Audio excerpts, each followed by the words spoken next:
好，这个单元我们来看的是传统工具机的噪音检测跟作业员的曝露量评估。那这连续几个单元，我们都是在利用 ISO 3746.2的标准，要来对机器的噪音做宣告。那噪音做宣告，这个是制造厂商的责任。好，那另外一个部分呢，作业员的曝露量，那这个是厂商就是资方在应用这些工具机的制造厂商，他有责任与义务要去对作业员的曝露量做一个评估这是有两个层面的问题，一个是生产这个工具机的制造厂商，第二个呢是使用这些工具机制造厂商对作业员的曝露量的评估。同时呢，在制造厂商的噪音的宣告里面，我们还会引用4871这个标准，然后去对噪音值做宣告。好，那我们就来看这内容。因为对保护劳工以及环保标准都有一些相关法令的规定那国内其实上也都有但是在对这种传统工具机，那国内这些噪音量测方法以及噪音宣告标准大概是比较少的那如果说对制造厂商而言欧洲共同市场他们有明文规定，任何进出口产品都要很明确的标示机器的噪音宣告值，所以对制造工具机传统工具机的这些厂商，那要做机器宣告值这件事情蛮重要的。好，那有关这些研究呢，我们实验室过去已经有做了施工机械的噪音检测以及曝露量的评估那在这个地方，在这篇报告里面比较特别的是 SAE 的量测规范里面就有对这种施工机械有很明确的定义。那本篇报告呢，那我们会引用 SAE 的概念里面有两项，一个是工作循环的定义，另外一个是单一操作形态的定义，然后用到我们这一个报告里面来。那其他有一些报告对一些机器的整体的噪音分布，还有像发电机的一些机器的噪音做改善，还有整体工厂的噪音的音量的情形做评估。好，那我们这些相关的研究是都有，但是针对传统工具机的噪音改善大概是比较少的。那所以本篇报告呢，就是对这些传统的工具母机对声音功率未准对声音功率未准 Sound Power Level 做一个很明确的量测。那引用 SAE 规范对工作循环以及单一操作形态的定义，那我们去做对应的噪音量测以及噪音量评估的方法。那利用这两个结果呢，我们就可以去对作业员的曝露量做评估，那这是我们本文的重点。那在 ISO 标准的引用呢，3746.2这是声音功率的量测，那以及4871.2那是噪音的宣告所以在这个宣告值方面是有这两个部分。那我们也会引用工作循环单一操作形态用在这个噪音值的宣告。那我们也会用 SAE 的对工作循环以及操作形态的定义，然后对传统的工具去做噪音的量测，以作为作业员曝露量的评估。好，那我们接着就把我们所用到的一些引用的方程式做个介绍。第一个是全音域音压未准那这个相当于是频率域的平均值所以这个是 LPAI， 这个是第 i 个频带的第 i 个发音频带的音压值，那我们把频率域和平均。那 LEQ 呢，这是时间域的平均值。好，我们再看一次，我们举个例子来看如果这个是 t 时间轴，好，那这个轴是频率域的赫兹的频率轴，在每一个瞬间我们都会有不同频率的声音出现。那我们这个不同的频率，我们取它的平均，概念上是来自于平均。好，那我们就可以得到前音域音压未准，得到一个值。好，所以我们说在某一秒的时候，我们得到一个值在这里。好，在其他的时间点我们也都会有一个全音域音压位准的值，所以我们时间域可以描绘出一个曲线。好，那要知道的，每一个瞬间得到的这个值叫做什么？全音域音压位准。那因为我们通常都会对 A 加权，就是根据人耳所听到声音特性去得到，所以是写 dBA。如果没有做 A 加权，当然只有 dB 而已。好，所以每一时间域每一瞬间，我们都可以得到这个 dB 值。那我们在这个某一个量测时间的范围内、区间内，我们说某一个时间 t， 去取它的时间域的平均值，这个平均值就是 LEQ。所以简单说，全域音压位准是频率域的平均值，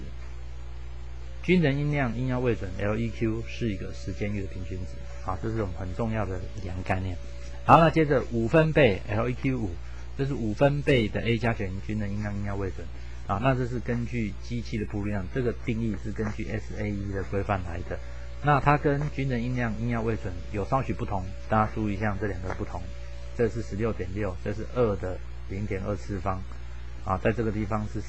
这是10的 0.1 乘上 MPa 的次方。所以差异就在这里而已。不过基本上它都是时间域的平均值。好，声音功率位准，声音功率位准 LW 通常都是以 Bell 为单位 ，Bells 跟 dBA 的关系就是除上10就是 Bell。好，那这 LEQ bar 这是机器表面的平均的均能音压位准。比如说我们这是量测表面比如说这种曲线量测表面，我们有这些我们有这些表面的量测点，我们把这些点的 EQ， 每一个点都有一个 LEQ。我们说有第1点的，有第2点、第3点的。比如像我们这边举出来有5个点所以就是有 LEQ1、LEQ2、EQ3 到 EQ5， 这5个点取平均值出来就会得到 LEQ bar。这就是量测表面的均能音压位准。好 ，S0 是1米，这是1米。S 呢是量测表面积，就是说我们这个定义的量测表面积，这个是已知的。那 K 是一个修正值，等一下我们会去看，所以我们就可以得到很明确的得到机器的声音功率位准。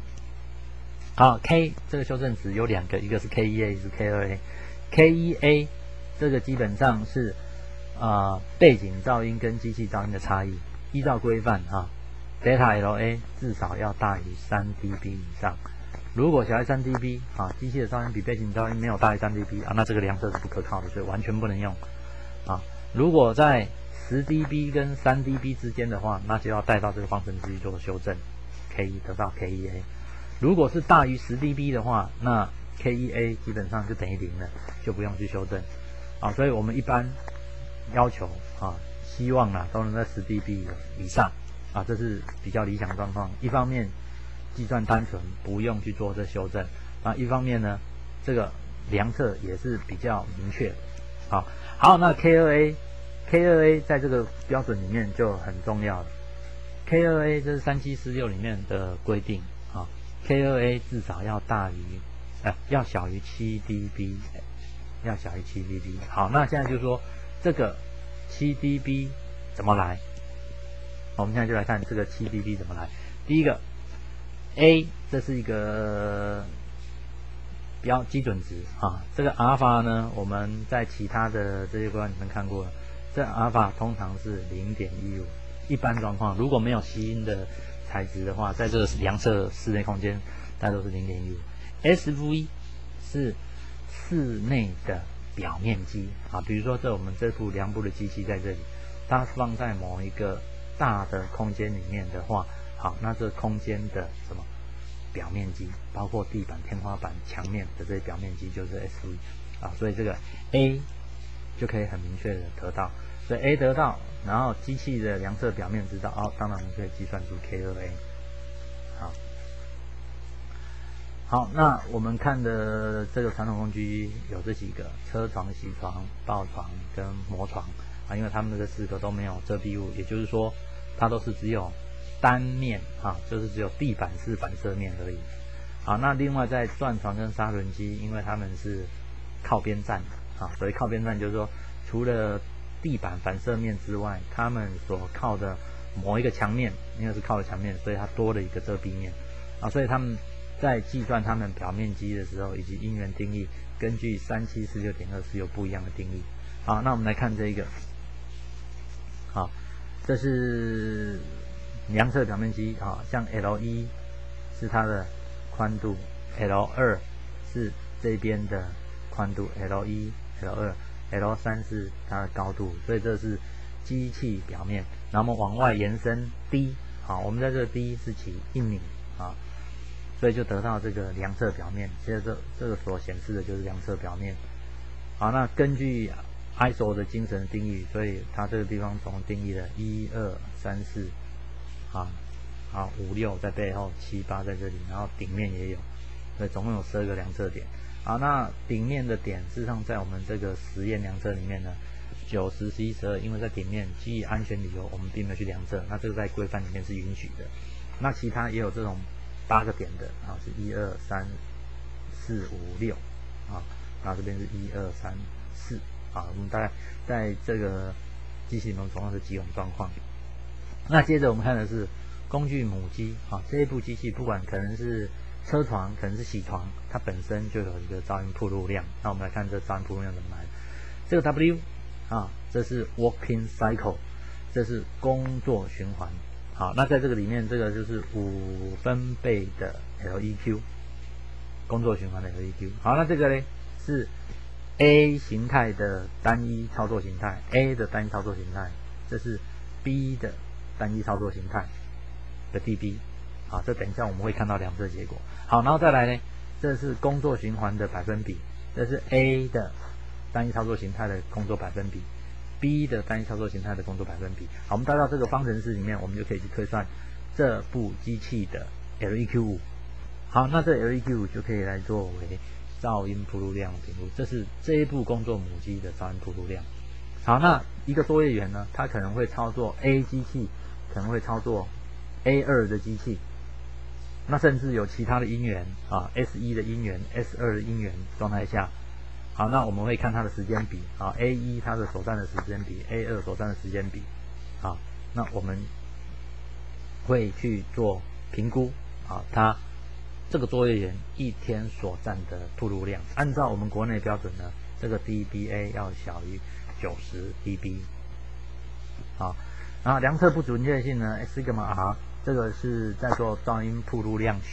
噪音值机器噪音值的宣告的时候要用的。如果 KOA 小于5的话 sigma 3， 5到7 dB 的时候 sigma 是4，如果有纯音的时候 sigma 要多加1就是可能是4或者是什么加1就是5所以有了这 sigma R 乘上 1.645， 再加上原来我们量测的值，这就是宣告值。那这个是根据4871的规范里面怎么样去做机器的噪音值宣告的定义。好，那我们的量测仪器呢是用 CL593那是有麦克风那它是一个外接式的蓄电池提供电源。那我们测试场地长20米，宽15米，高6米，其实是很大的一个室内空间好，那我们都很确定背景噪音事实上都比机器的噪音低10 dBA， 所以我们等于刚刚我们看的这个 KEA 因为都相差10 dB 以上，所以 KEA 就等于0，也就是说不用去做修正。那操作者其实都有一些规范大概160到173公分之间然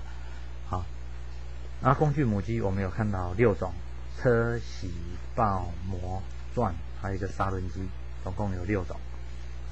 那事实上这个是 SAE 里面的要求啦，身高的要求160到173，耳朵宽度就是耳朵的高度就是坐姿坐姿71到72，那头部的宽度12公分到13公分这是两端的宽度所以这是一个头、耳朵，还有站着的高度有坐着的高度，还有这个耳朵的宽度。那我们一般麦克风如果针对噪音机的话，我们是放在耳朵旁边距离大概10公分的位置，然后噪音计呢麦克风要指向音源。好，那底下这边是我们探讨的6部的典型的传统工具机这是它们对应的马力以及它们典型的机器转速那这长宽高是我们定义的机器表面。好，那我们在量声音功率位准 LW 声音功率位准的时候，我们是用3746.2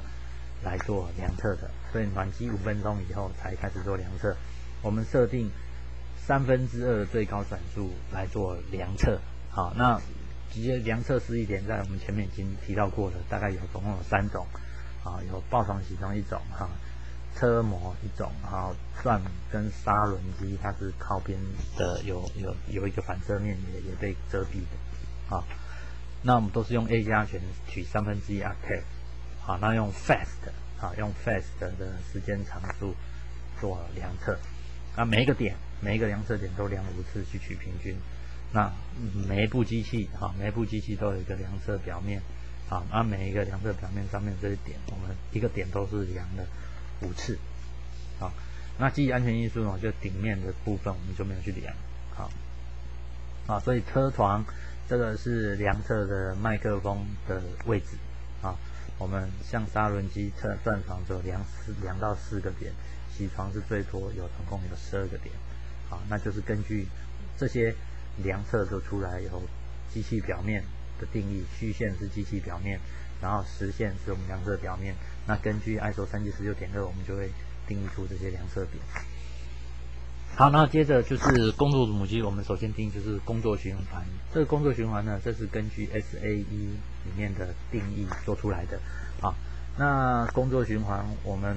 实际上切削的时候，我们取的材料是低碳钢然后我们用碳化物道具，这是典型的道具，然后以4档切削侧面进击力是1 mm行进有做了30米，切削速率是0.6到0.7每秒米。那切削完成以后停机踩刹车完成一个循环。那洗床也是类似我们以1800 RPM 洗削一个平面，进刀量取 0.5， 然后刀宽是20 mm， 行进走了88 mm， 以每秒3到4个每秒米的速度去进行。那回程的时候是没有进刀量，所以就这样洗1次，回程没有，然后再洗，这样我们重复2、3各1次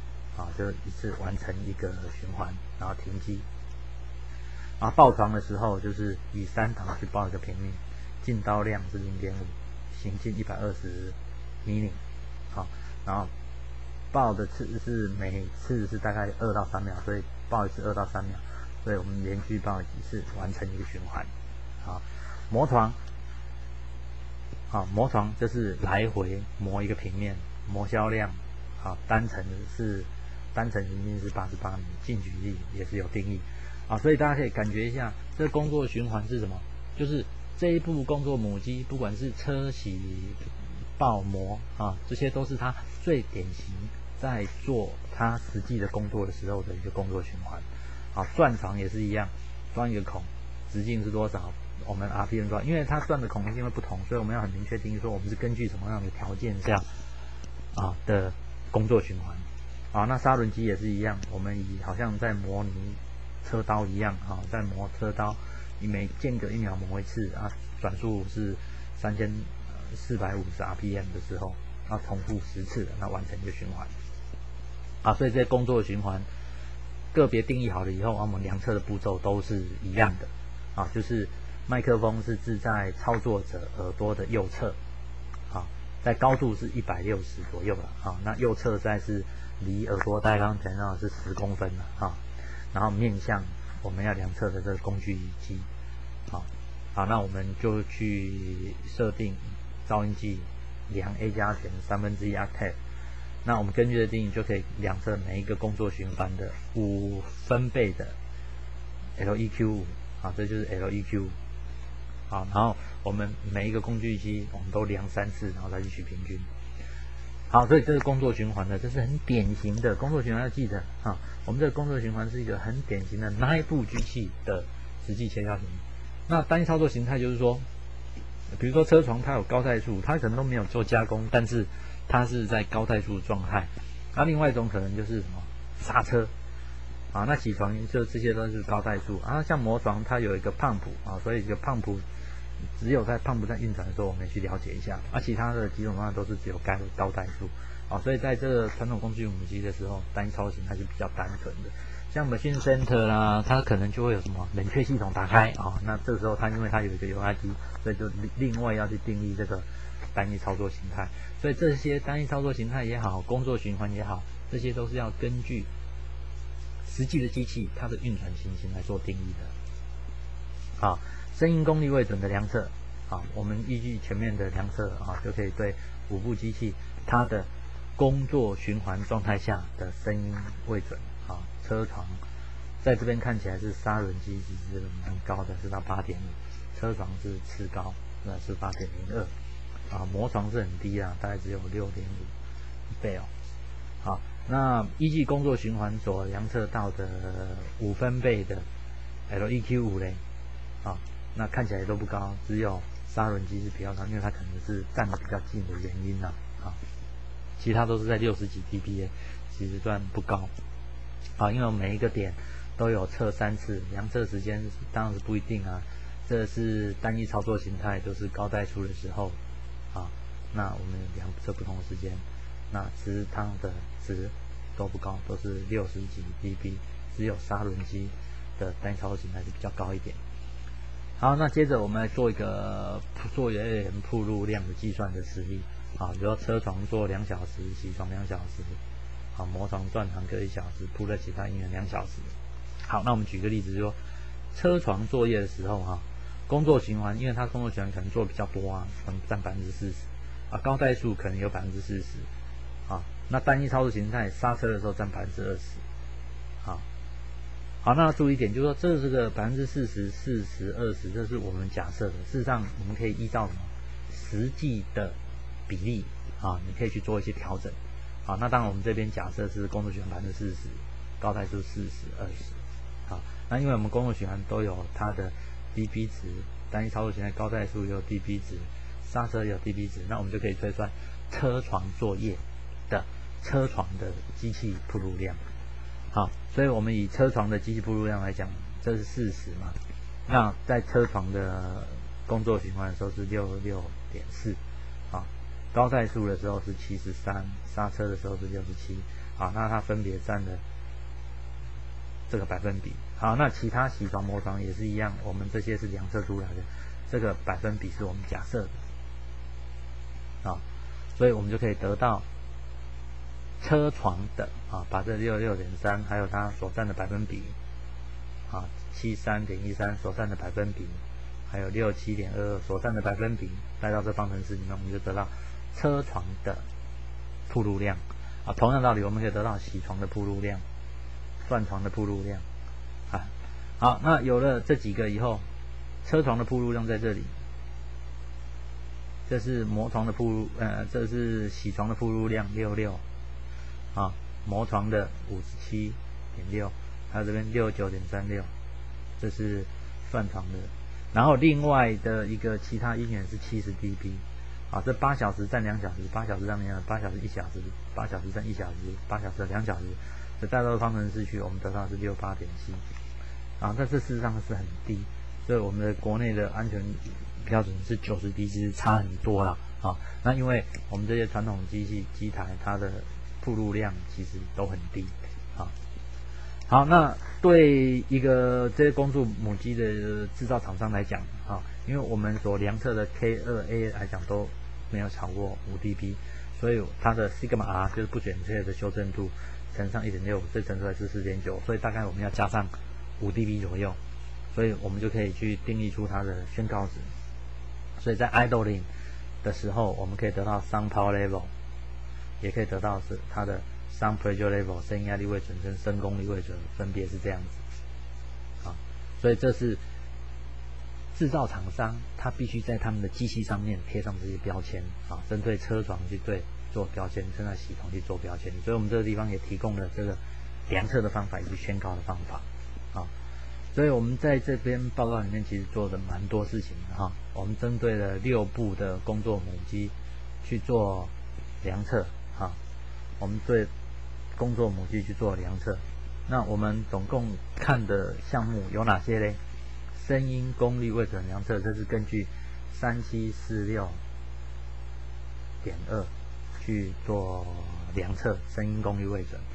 啊。那我们最后去对量测出来结果去做宣告，这宣告的时候是用4871.2这个规范去做宣告，所以要乘上一个量测性的不准确度 sigma 的定义。好，所以这2件事呢，这个是制造厂商的责任，要去对机器做宣告。好，那在这宣告当中，我们其实引用 SAE 的2个名词，有工作循环跟单一操作形态，我们分别对这2个东西都有去做的噪音宣告。那同时有量到了这工作循环单一操作形态呢，我们可以去得到一个工具机的铺路量。得到工具机的铺路量，我们进一步再去得到什么？一个作业员一天工作可能操作了几种工作母鸡的铺路量。好，所以我们这边其实这个报告里面涵盖的量很多，那跟前面其他的报告有没有很雷同？好，我们类似的报告有几个，请大家注意一下。第一个就是 NC 工具机，第二个我们这篇报告里面的什么传统的工具机，我们还有做了一个木工机械的工具机，这3个都是引用 ISO 的标准在做，也大概都做了类似的事情。唯一就是工作循环理念都相同，单一操作形态理念相同，但是它实际的内容依它机器的定义有所不同。好，那第4个呢，我们有做的是施工机械。那施工机械的噪音评估呢，我们引用的是 SAE。好 ，SAE， 那这 SAE 它的定义原始的这个工作循环跟单一操作形态，事实上就从 SAE 里面来的。好，那这些量测方法跟量测规范的介绍，那是一个统整的应用啊。所以大家在看这一份资料的时候，大家要记得我们有2个对应的3746.2声功率位准的检测评估，以及4871.2这个是噪音值机器噪音值的宣告啊。这2个部分是制造厂商的责任。好，那其他作业铺路量，这个是工厂老板的责任啊，去对他的员工的作业员的铺路量去做一个评估改善。